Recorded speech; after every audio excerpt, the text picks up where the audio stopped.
신바람 사연 아파트. 오늘의 사연 시작하겠습니다. 안녕하세요. 저보다 한 살 어린 남자친구에게 청혼을 받아 얼마 전부터 결혼 준비를 시작한 올해 20대 후반의 여자입니다. 둘 사이에서 결혼 이야기가 오고 간 지 얼마 되지 않은 만큼 이렇다 할 준비를 해놓은 건 없는 편이에요. 심지어 아직 남자친구 집에는 인사도 안 드린 상황입니다. 앞으로도 인사를 드리러 갈 일이 없을까 싶은데 여기에는 조금 복잡한 사정이 있어요. 일단 남자친구는 저희 부모님께 진작에 인사를 시켰었고요. 저희 부모님께서는 그래도 남자가 나이가 어려서 괜찮겠냐고 걱정을 하셨는데 생각해보니 요즘은 만나이를 쓰잖아요?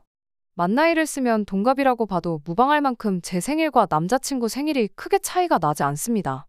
만나이를 안 쓴다고 해도 뭐 한 살 차이면 솔직히 엄청 어린 것도 아니기도 하고요. 사회생활도 일찍부터 시작해서 밑으로 형님 하면서 따르는 회사 후배들도 여러 명 있고 군대에서도 분대장인가 뭔가 하면서 아직도 그때 후임들하고 연락하면서 지내는 거 보면 리더십도 있는 사람처럼 보였어요. 연애할 때도 데이트 장소라든지 이것저것 먼저 알아오고 뭐를 할지, 뭐를 먹을지 제 의견을 묻는다기보다는 이거 하자, 저거 하자 하면서 리드하는 스타일이었어요. 남자친구를 만나기 전에 만나던 사람들과 비교했을 때도 저보다 연상이었던 남자친구들보다 듬직한 면이 있었습니다. 나이가 저보다 한 살 어리다고 한들 저보다 어른스러운 면도 있다고 생각했습니다. 그런 모습 때문에 결혼을 하기로 결정했지요. 당연한 소리겠지만 결혼하면 필요할 때 의지도 하면서 행복하게 잘 살 줄 알았어요. 바로 얼마 전까지는 말이지요. 남자친구 집에 아직 인사를 드리러 가지 못한 데에는 이유가 있습니다. 남자친구가 어머니를 끔찍하게 생각하는 사람이었거든요. 그거랑 인사를 못 드리러 간 게 무슨 상관이 있나 싶으신 분들도 계시겠는데 실은 남자친구한테는 낳아주신 어머니는 계시지만 키워주신 어머니가 안 계십니다. 연애하는 동안에는 홀아버지 밑에서 자랐다는 것만 알았지 거기에 얽힌 자세한 내막은 몰랐어요. 남자친구가 쉬쉬하는 편이기도 했고 가정사가 누군가에게는 약점이 될 수도 있는 거니 저도 일부러 알려달라고 캐묻지 않았습니다. 남자친구의 청혼을 받고 저희 집에 인사를 시킨 뒤 며칠 지나지 않아서 남자친구가 그제서야 자기 가족에 얽힌 이야기를 처음 저에게 해줬어요. 그때까지는 홀아버지 밑에서 자랐다길래 어머니가 일찍 돌아가셨겠거니 그렇게 생각을 했는데 그게 아니고 어머님이 남자친구가 어릴 적에 새살림 차려서 집을 나갔다고 해요. 그런데 그 새살림 차린 분이 다른 사람이 아니고 거의 한 동네라고 봐도 무방할 정도로 가까이 사는 사람이었답니다. 어머님이 집안일만 하고 사는 거 지겹다며 뭐 새로운 걸 배워보겠다고 컴퓨터 학원을 등록했는데 거기 원장하고 눈이 맞았다고 해요. 그 원장이란 사람은 사별해서 혼자 살고 있었다는데 그냥 새살림 차리면서 그 집으로 들어가서 살았답니다. 남자친구 밑으로 동생이 한 명 있는데 둘이 어린 마음에 엄마 보고 싶다고 학원까지 찾아갔다가 어머니한테 니들이 여길 왜 왔냐고 혼내기까지 하셨다고 합니다. 동생이 어린 마음에 맨날 엄마 보고 싶다고 칭얼대고 그랬다는데 그때 남자친구 생각에 저러다간 동생이 삐딱선을 탈 수도 있겠다 싶어서 자기라도 마음을 굳게 먹어야겠다 다짐하고 일하러 나가신 아버님을 대신해 동생을 이끌어줬다. 이런 이야기를 하더라고요.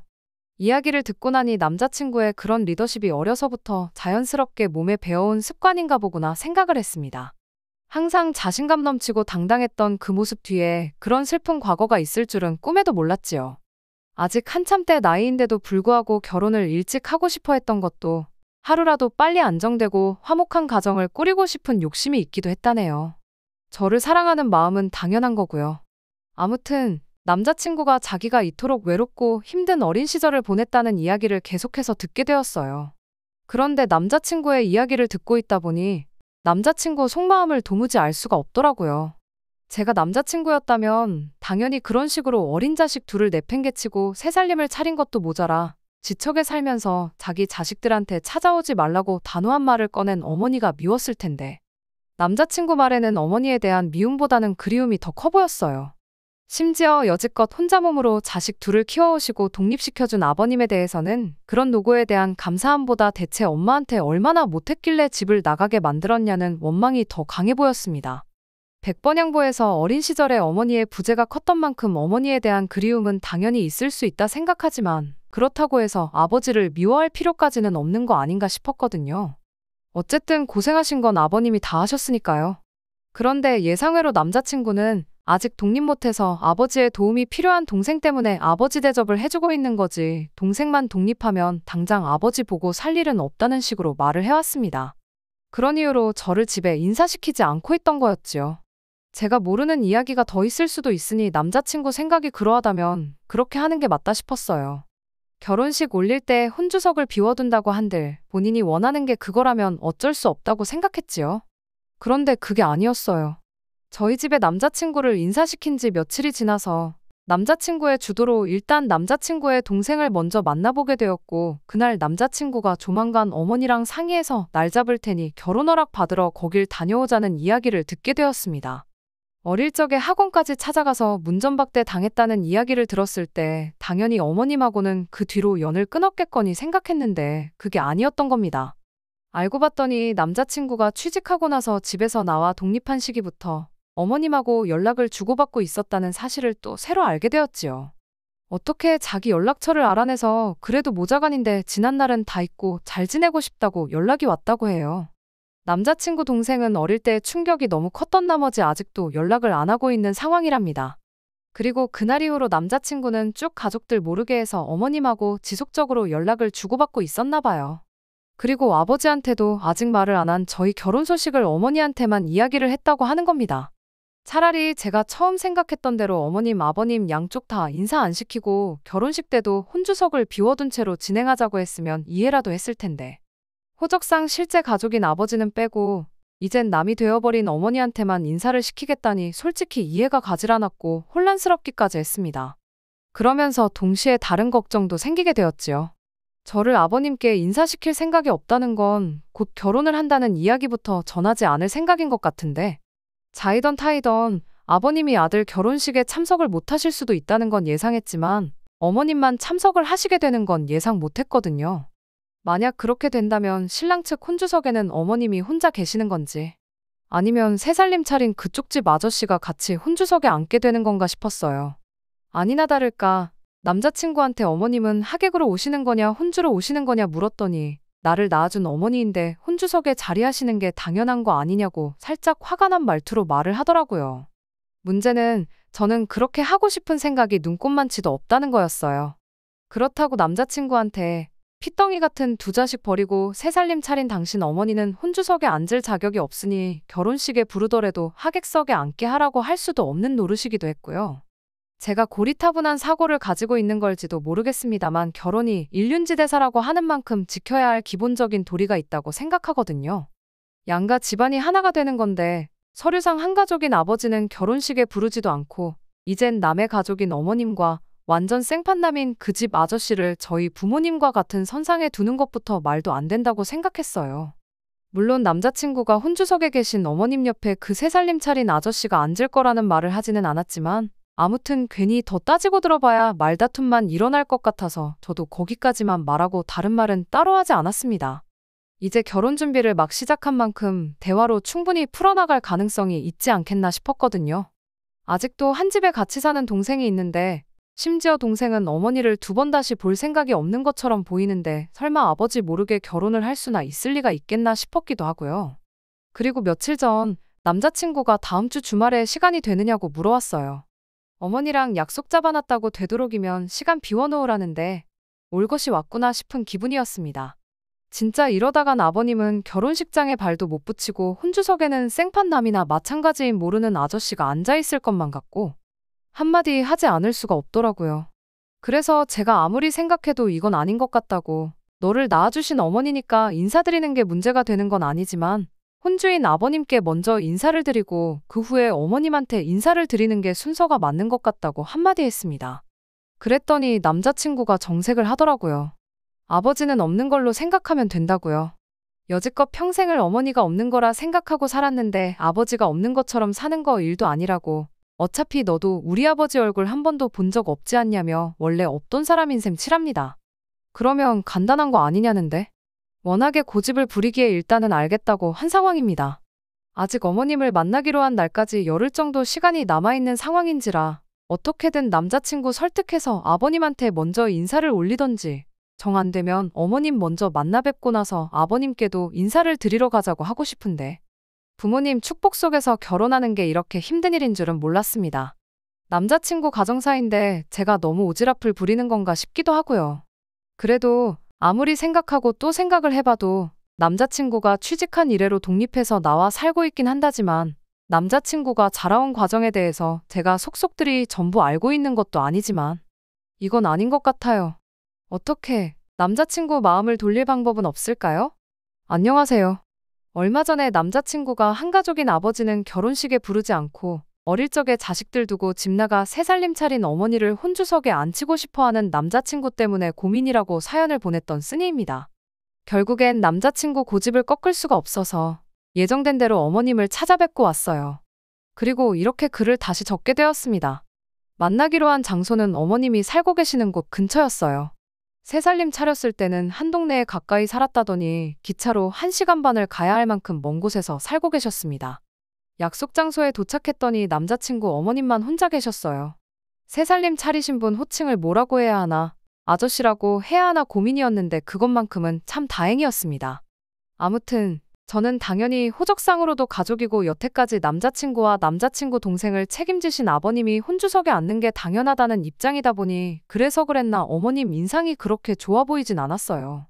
일단 제가 생각했던 것보다 훨씬 더 나이가 젊으셨어요. 아버님과는 속도 위반으로 결혼하게 되었고 그때 나이가 21살밖에 안 되었다 보니 아직도 50대 초반이십니다. 꾸미고 다니시는 것도 엄청 화려하고 멋쟁이시죠. 그게 문제가 되는 건 아니지만 어머님과의 대화는 정말이지 제가 상상했던 것 그 이상으로 충격적이었습니다. 남자친구도 몰랐던 사실이 하나 있는데 그때 당시 새 살림 차렸던 아저씨하고는 진작에 헤어지셨답니다. 그 뒤로 쭉 혼자 지내신 건 아니고 이 사람 저 사람 만나면서 같이 살기도 하고 연애도 하고 그러면서 인생을 즐기면서 사셨다고 하네요. 그걸 하고 싶은 걸 다 하고 살았다고 인생을 즐겼다고 표현하는 것도 충격적이었어요. 제가 너무 고지식한 걸 수도 있겠지만 여기가 미국인가 싶을 정도로 자유분방하신 분이셨습니다. 그래도 한편으로는 다행이다 싶었어요.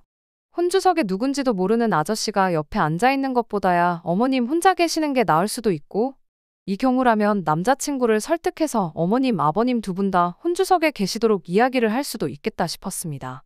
어머님은 저를 언제 봤다고 벌써부터 며느리라고 불러대기 시작했지요. 가까이만 살면 며느리랑 매일같이 놀러 다니고 싶다 뭐 그런 이야기를 하시더라고요. 당신이 배불러서 낳은 자식들은 남자친구랑 남자친구 동생이 전부이긴 한데 딸이라고 하나 있는 건 엄마 보기 싫다고 연락조차 안 받는다고 하면서 딸 가진 엄마들하고 어울리다 보면 딸들이 엄마 챙겨주고 그러는데 그게 그렇게 부러웠을 수가 없다고 하시더라고요. 다른 건 몰라도 부침성 하나만큼은 좋아 보이셨는데 역시나 그마저도 저한테는 좋게 보이지 않았어요. 아무튼 그렇게 이야기를 나누는데 남자친구와 그간 몇 년 동안 연락을 하고 지내긴 했지만 남자친구도 어머님을 이렇게 직접 만나는 건 이번이 처음인 것 같아 보였습니다. 남자친구 취직해서 독립한 이래로 벌써 3년이라는 시간이 흘렀는데 3년 동안 연락을 주고받으면서 얼굴 한번 안 봤다는 것부터 이해가 되질 않았지요. 말로는 우리 아들 일하느라 바쁜데 방해하고 싶지 않아서라는데 아무리 두 사람 사이에 거리가 멀다지만 외국에 살고 계신 것도 아니고 대한민국이 교통수단이 안 좋은 나라도 아닌데 어머님이나 남자친구 두 사람 중 한 명이 마음만 먹으면 보러 올 수 있는 거 아닌가 싶었거든요. 계속 이야기를 듣다 보니 어머님 쪽에서 남자친구가 내려오겠다는데도 이 핑계 저 핑계 대면서 나를 미뤄왔던 것처럼 들렸어요. 말로는 동생도 같이 해서 보고 싶었다 그런 식으로 이야기를 하는데 저는 그 말이 왠지 의심까지 가기 시작했어요. 아니나 다를까 대화의 화제에서 저는 빠지게 되었고 그 자리는 20년 만에 만난 감격에 모자상봉의 자리로 돌변해버리고 말았습니다. 이럴 거면 둘이 먼저 만나고 할 말 다 하고 나서 나를 인사시키던가 하지. 사람 불러놓고 이게 뭐 하는 건가 싶을 만큼 저는 안중에도 없었어요. 꿔다 놓은 보릿자루 마냥 옆에 앉아서 두 사람 하는 이야기를 계속 듣고 있었는데 따지고 들고 싶은 게 한두 개가 아니었습니다. 아버님이랑 헤어지게 된 이야기부터 시작하는데 오늘 하루 만에 이 이야기가 다 끝나긴 하려나 싶었죠. 대충 간략히 설명하자면 어머님이 속도 위반으로 원하지도 않는 결혼을 하게 되었는데 그렇게 10살이나 어린 멀쩡한 여자 인생을 꼬아놓았으면 잘해주기라도 해야지 당신이 무슨 자기 애 키워주는 사람처럼 대했다고요. 돈 벌어다 주면 그게 다인 줄 아는 아버님의 횡포를 견딜 수가 없어서 집을 나오게 되었던 거라고 하셨어요. 자세한 내막을 알고 있는 건 아닌데 그냥 제가 듣기에는 아버님은 가장으로서 어린 아내와 핏덩이인 자식을 위해 열심히 일을 하셨고, 어머님은 평범하게 애 키우는 전업주부의 삶을 사셨던 것처럼 들렸거든요. 산후우울증이니 육아 스트레스니 힘들다는 거 알고 있지만, 남자친구 태어나고 2년 지나 둘째인 동생도 태어난 거 보면 딱히 두 분 관계에 큰 문제가 있던 것처럼 보이지도 않았고요. 남자친구랑 동생이 어느 정도 크고 나서 시간적 여유가 생기게 되었을 때 새로운 거 배우고 싶다고 컴퓨터 학원도 다니시고 했던 거 보면 아버님이 어머님을 어디 밖에도 못 나가게 하고 집에서 애만 키우라고 하셨던 분도 아닌 것처럼 보였고요. 아무튼 그렇게 같이 새 살림 차린 그 학원원장과는 3년 정도 같이 살다가 그러다가 갈라서고 어머님 혼자 이쪽 지역으로 내려오시게 되었다고 해요.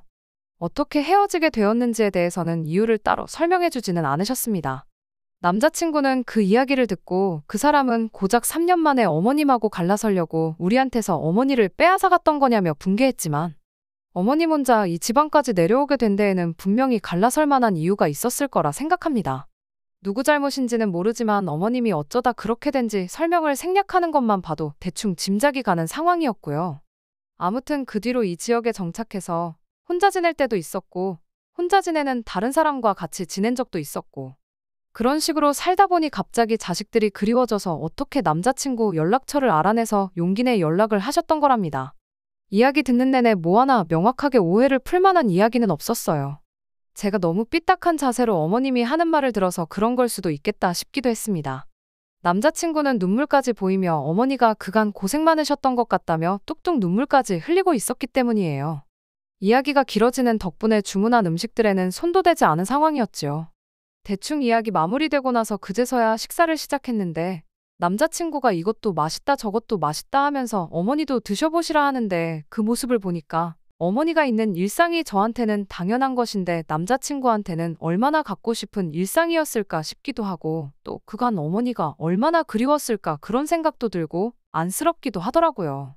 그렇다고 해서 여태까지 자기를 키워준 아버지를 결혼식에 부르지도 않을 만큼 미워할 필요까지 있나 싶긴 하지만서도 저는 어머니 없이 자라온 그 심정을 절대 이해 못하겠다는 생각을 하니까 또 제가 너무했나 싶기도 하고 정말 오만 가지 생각이 동시에 들었습니다.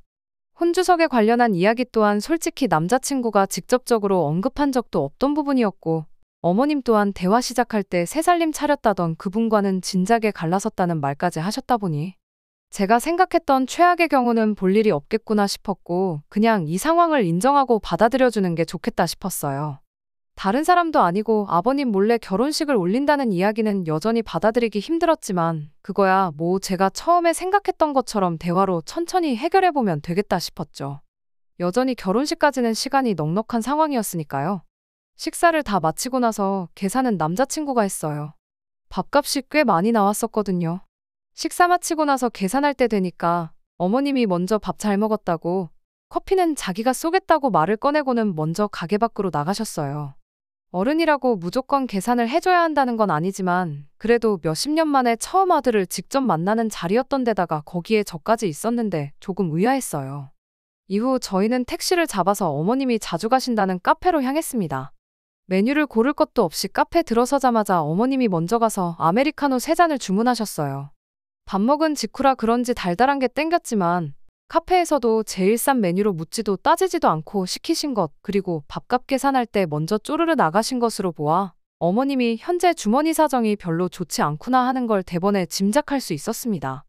아무튼 식사하는 동안에는 감격의 모자 상봉과 더불어 어머님이 그동안 어떻게 지내오셨는지에 대한 이야기가 대화의 주된 주제였다 보니 카페에 와서야 비로소 저희들 결혼에 대한 이야기가 오가기 시작했어요. 어머님이 처음 저희한테 했던 질문이 두 사람 다 나이가 20대 후반인데 무슨 돈이 있어서 결혼을 하기로 했느냐는 질문이었어요.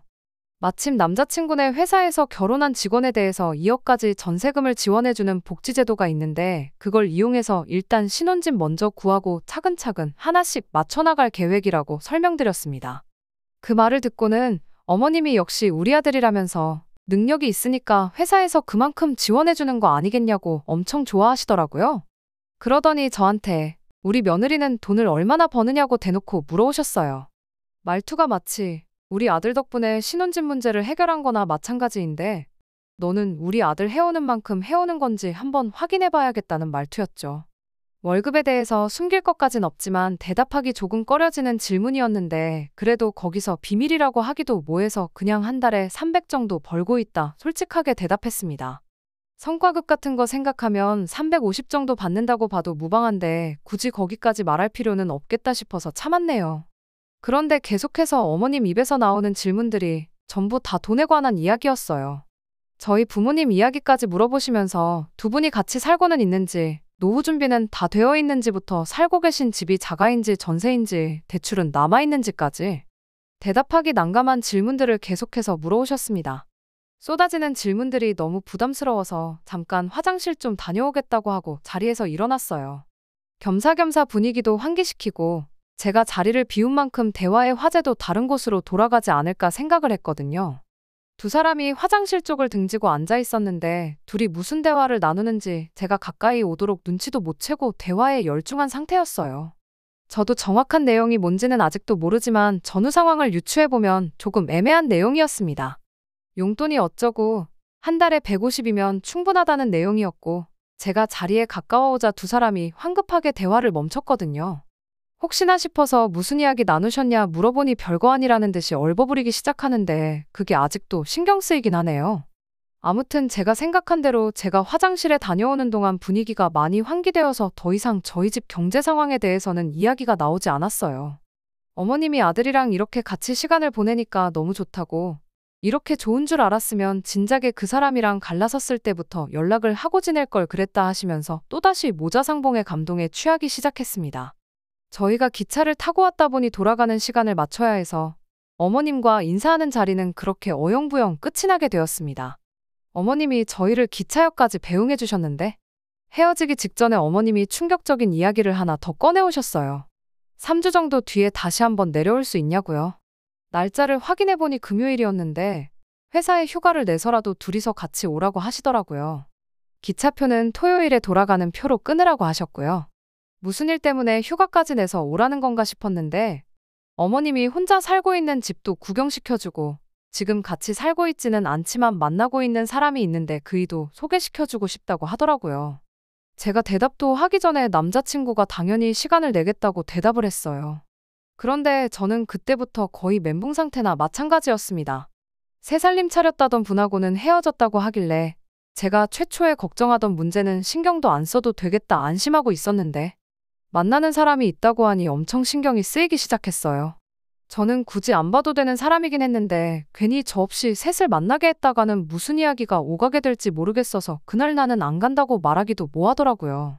거기에 집에 오는 기차 안에서 남자친구한테 아까 카페에서 나 화장실 다녀오는 동안 어머님하고 무슨 이야기 나눴냐고 물어봤는데 별 이야기 안 했다고 얼버무리는 모습을 보니 더더욱이 그날 안 가겠다고 할 수가 없었습니다.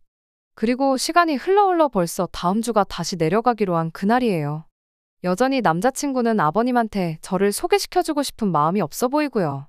그날 카페에서 저 없이 둘이 나눈 대화 내용을 유추해보건대 아무래도 결혼하면 어머님한테 보낼 용돈에 대해 이야기하는 것 같은데 남자친구한테 몇 번을 물어봐도 시원하게 대답도 안 해주고 이젠 혼주성 문제가 아니라 용돈 문제로까지 골머리를 썩게 생겼으니 정말 미치고 팔짝 뛸 노릇입니다. 한 달에 150이면 남자친구 월급의 절반 정도 되는 액수거든요. 다음 주 돼서 내려가 보면 대충 갈피가 잡힐 것 같기는 한데 진짜로 제가 생각한 최악의 상황으로 흘러갈까봐 그게 너무 걱정입니다. 안녕하세요. 오늘 올리는 글로 더 이상 글을 올릴 필요가 없게 되었습니다. 결론부터 말씀드리자면 남자친구하고는 결혼 안 하기로 했어요. 예정되었던 대로 휴가까지 내서 지난주에 남자친구 어머니 살고 계신 곳에 다녀왔고 그날 그 자리에서 결혼 엎어버리고 왔습니다. 진작에 아버지를 결혼식에 안 부르겠다는 헛소리 할 때 알아보고 때려쳤어야 하는데 무슨 좋은 꼴 보겠다고 2달 반이라는 긴 시간을 버텼는지 참 후회가 되네요. 이번에는 남자친구 어머니가 기차역까지 저희를 마중 나오셨어요. 거기서 곧바로 택시를 잡아서 어머님 집으로 향했고요. 물론 택시비 또한 남자친구가 냈습니다. 어머님 혼자 살고 계시는 집이다 보니 집이 많이 좁은 편이었는데 저희 온다고 음식 준비하다가 시간 맞춰서 역에 마중 나오신다고 미처 정리를 못하고 나온 건가 싶을 정도로 집이 난장판이었습니다. 그래도 아들하고 아들 며느리 될 사람 온다고 이번엔 저희를 위해 진수성찬을 차려주시려고 하는 건가 싶었는데 그게 아니었어요. 외투를 벗어서 어디다 걸어놓아야 하나 두리번대고 있는 저한테 앞치마부터 건네주셨거든요. 저희가 조금 더 일찍 왔었으면 좋았겠다며 혼자 하느라 아주 죽는 줄 알았다고요. 아직도 할 일이 산더미니 일단 당신부터 도우라면서 저를 잡아 끌었어요. 그러던 와중에 남자친구한테는 앞치마가 아니라 TV 리모컨을 쥐어주시더군요. 엄마가 힘든 건 다 해놨으니까 둘이 하면 금방 끝날 거라며 1시간 정도 가서 TV나 보고 있으라고요. 저는 영문도 모른 채 어머님 손에 이끌려 바닥에 앉아서 온갖 전을 부치기 시작했습니다. 명절 때 저희 집에서 음식 준비하는 거 몇 번 도와드렸던 적이 있어서 어려울 건 없었어요. 어머님은 주방과 거실을 분주하게 왔다 갔다 하시며 이 음식 저 음식 마무리 짓는데 열중이셨고요. 대충 보니까 탕국에 갈비찜, 삼색나물에 이것저것 하고 계셨는데 거기에 제가 동태전에 육전, 산적까지 붙이고 있었으니 누가 봐도 이건 저희 온다고 차려내는 잔치 음식이 아니라 제사 음식을 준비하고 있구나 싶었어요. 어머님이 밑준비 해놓은 전을 거의 다 부쳐갈 때쯤 어머님도 다른 음식들 하던 게 다 끝났는지 제 쪽으로 오더라고요. 제가 해놓은 걸 보더니 벌써 이만큼이나 해놓았냐며 아주 손이 야무지다고 1등 며느리감이라고 칭찬을 해주시는데 칭찬을 받고도 그렇게 기분이 안 좋아 보긴 또 처음이었네요. 아무튼 그렇게 도착하자마자 1시간 정도 일을 했어요. 다 끝나고 나서 남자친구도 어머님이 제사 음식을 준비하고 있는 것 같다 싶었는지 할머니, 할아버지 두 분 다 살아계시지 않냐고 외가에 제사가 있느냐고 물어보더라고요. 그리곤 어머님 입에서 정말 생각지도 못한 대답이 이어졌습니다. 왜, 지난번 저희랑 헤어질 때 저희한테 만나고 있는 분을 소개시켜주겠다고 하셨잖아요? 내일 그 집에 제사가 있어서 어머님이 음식을 준비한 거랍니다. 남자친구도 그건 이해하기 힘들었나 봐요. 만나는 사람이면 결혼한 것도 아니지 않냐. 어머니가 왜 그 집 제사 음식을 준비하시냐고 따져묻더라고요. 그런데 이어진 어머님 대답이 아주 가관이었습니다. 그이가 제사를 얼마나 중하게 여기는 사람인 줄 아냐면서 다 당신이 그 사람하고 잘 되기 위해서 하는 거라고요. 그 집 구석 옆편네가 워낙에 제사 준비하는 걸 싫어해서 그이가 아주 갈라선에 만에 벼르고 있는 상황인데 자기가 내일 그 집에 이 많은 제사 음식을 가지고 찾아간다고 생각해보라는 겁니다. 그 대답에 남자친구도 어이가 없다는 표정이었습니다. 지금 그러니까 만나고 있다는 분이 혼자 지내는 분이 아니고 아직 가정이 있는 사람이었냐고 묻더라고요. 어머님은 표정 하나 안 바뀌고 지금은 당신을 만나고 있고 그 양반이 당장이라도 이혼하고 싶네 만에 하고 있으니 혼자 지내는 거나 마찬가지 아니겠냐고 대답을 하셨어요. 이어서 한다는 말이 그 양반이 제사에 목숨 걸고 성질이 더러워서 그렇지 돈 하나만큼은 많은 양반이라고요. 당신이 하루빨리 그 사람하고 잘 돼야 저희한테도 이득이라는 겁니다. 당장 저희들 결혼할 때 뭐 대단한 거 해줄 수는 없겠지만 그래도 당신이 그 사람하고 잘 돼야 너네한테 손 안 벌리고 살 수 있다고요. 그리고 그때 남자친구가 지난번 카페에서 제가 잠깐 자리 비운 사이 어머님과 나눈 이야기가 무슨 이야기였는지도 알게 되었습니다. 제가 들은 대로 제가 예상한 대로 결혼하고 나서 받을 용돈에 대해서 이야기를 나누고 있던 거였지요. 몰랐던 사실도 하나 알게 되었네요. 남자친구가 취직한 이래로 어머님한테 매달 50만 원씩을 보내고 있던 사실까지요. 그날 150만 원 어쩌고저쩌고 이야기가 나왔던 것도 어머님이 남자친구한테 50만 원 가지고는 생활이 힘들다며 결혼하면 매달 보내주던 생활비를 올려달라는 취지로 말을 꺼냈던 거였나 봐요. 그나마 당시에 그 순간에 다행이다 싶었던 건 남자친구가 그렇게는 안 된다고 매달 50만 원이 보내드릴 수 있는 최대다 하고 거절을 했던 상황이었던 거죠. 어머님 딴에도 자존심 상해서 이렇게까지 하고 싶지는 않았는데 하루빨리 그 사람 그 집 옆편네랑 갈라서게 하려면 이 방법밖에 없다고 그래야만 당신이 저희들 결혼하고 저희한테 손 벌릴 일이 없는 거 아니겠냐며 너무 나쁘게만 생각하지 말아달랍니다. 고작 1시간 도와드린 게 전부지만 그 이야기 들으니 음식이 귀하고 나발이고 부쳐놓은 전을 엎어버리고 싶은 마음밖에 없었습니다. 그리고 이거 재수없었다간 어머님 남자친구분이 혼주석에 앉게 될 수도 있겠다 싶기도 했고요. 남자친구가 언성을 높이면서 왜 그러시냐고 그렇게 자존심 버려가면서 내 도움 안 받게 되면 자기 마음은 편하겠냐며 제사 음식이고 나발이고 가져가지 말라고 하더라고요. 거기까지만 보면 잘 마무리되는 상황인가 싶었는데 남자친구가 난데없이 돈 때문에 그러시는 거면 자기가 그냥 매달 150씩 보내드리겠다. 괜히 우리 때문에 자존심 버려가면서 살지 마시라 한마디를 하는 겁니다. 그랬더니 어머님이 남자친구를 부둥켜 안으며 그래도 엄마 생각해주는 건 아들밖에 없다며 눈물을 콸콸 쏟아내는데 그 상황을 보고 제가 아무 말 하지 않을 수가 없었어요. 매달 150을 누구 돈으로 어떻게 드리겠다는 거냐고. 남자친구한테도 너 나랑 상의 한마디 없이 그걸 마음대로 결정지으면 어떡하냐고 따졌습니다. 그랬더니 남자친구가 저한테 성질을 내더라고요. 너는 네 시어머니가 자식을 위해 자존심까지 버리겠다는데 고마워는 못할 망정 그게 할 소리냐면서 분위기 파악이 안 되냐대요? 그리고 저는 이때 벌써 결혼을 포기했던 것 같아요. 이런 사람하고 결혼해봐야 제 속만 골아터지지 좋은 꼴 보고 살지는 못하겠구나 싶었거든요. 저는 남자친구에게 시어머니는 누가 내 시어머니냐고 곧바로 따졌습니다. 여태껏 혼자 힘으로 자식 키워주고 독립까지 시킨 아버지 제쳐놓고 멀쩡히 가정 있는 사람 꼬셔서 첩질하는 사람을 두고 내 시어머니라고 하고 싶은 거냐고. 정신 좀 차리라고요. 그리곤 어머님한테도 한마디 했어요. 상황 보아하니 어머님이 아들이 보고 싶었던 게 아니라 아들 독립했다는 소식에 한 달에 50만 원이라도 뜯어내고 싶어서 연락하셨던 거 아니냐고요. 첩질을 해서 그 집 본처 자리를 차지하던 장가 보내놓은 아들한테 매달 150만 원씩 뜯어내던 어머님은 손해보는 거 아무것도 없는 거 아니시냐고. 엄마 없이 자란 걸 평생의 상처로 여기던 불쌍한 아들 마음을 이런 식으로 이용하는 게 어디 있냐고. 진짜 엄마가 맞기는 하냐고 한마디 따졌습니다. 어린 자식들 두고 멀쩡한 집 파탄 내고 새 살림 차린 것도 모자라 이제는 또 멀쩡한 가정 하나 파탄 내려고 첩질하는 사람이 남의 집 제사에 기웃거리시냐고 그렇게 살지 말라고 한마디 했어요. 제가 이렇게 일침을 놓는 걸 가지고 남자친구가 저한테 고마워해 주길 바란 것까진 아니었는데 남자친구는 저한테 고맙다거나 미안하다고 사과를 하기는커녕 너 지금 우리 엄마한테 말버릇이 그게 뭐냐고 개거품을 물더라고요. 어차피 결혼하기로 한 거 파토낼 각오로 내지른 건데 남자친구까지 저러니 저도 더는 참을 필요가 있나 싶었어요. 그래서 일단 제가 영문도 모르고 붙여놓은 전부터 바닥에 내동댕이 쳐버렸습니다.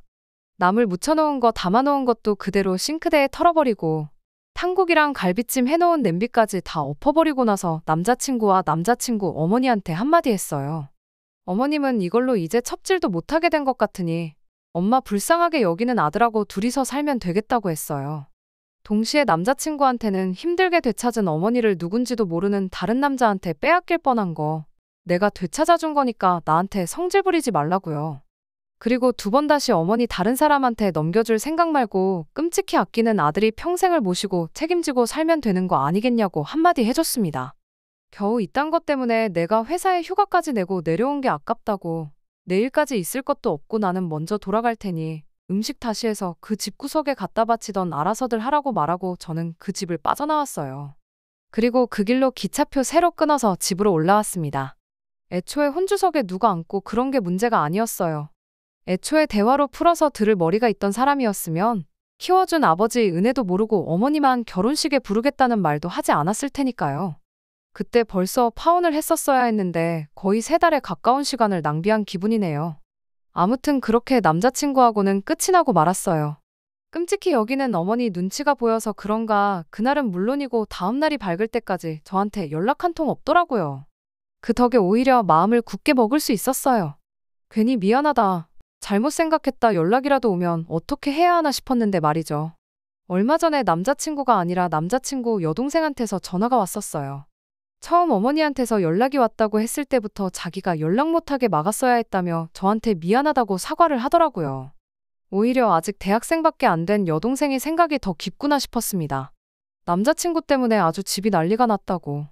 어머님이 50만 원 가지고는 생활이 불가능하다고 그래서 아예 서울로 모시고 왔다고 그러더라고요. 심지어 남자친구가 회사에서 내준 독신자 전용 사택에서 살고 있었는데 어머님하고 같이 지낼 수가 없으니 어머님을 본가로 모셨대요. 집이 아주 풍비박산이 나기 직전이라면서 어머니는 자기가 어떻게든 해결해 볼 테니 저보고 지 오빠 좀 설득해서 다시 결혼하면 안 되겠냐고 사정사정을 하는데 동생한테는 미안하지만 다시 잘해볼 생각은 추호도 없다고 단호하게 한마디 해주고 전화를 끊어버렸습니다. 그래도 한편으로는 어머님한테 고마운 점도 있어요. 괜히 결혼하고 나서 저희들 앞에 나타났다면 그건 그거대로 더 큰일이었을 테니 말입니다. 깔끔하게 상견례도 하기 전에 결혼을 파토낼 계기를 주신 점이 참 감사할 따름이에요. 쓸데없이 오지랖 부리는 성격이라고 생각했는데 그래도 그 덕에 착한 일 많이 해서 하늘이 저한테 2번째 기회를 줬나 싶기도 하네요. 다른 건 몰라도 앞으로도 항상 제가 옳다고 생각하는 것에 확신을 갖고 착한 일 많이 하면서 살아야겠구나 싶어요. 끝까지 들어주셔서 감사합니다. 오늘의 사연은 여기까지입니다. 구독과 좋아요, 알람 설정 부탁드리고 더 좋은 사연으로 다시 찾아뵙겠습니다. 감사합니다.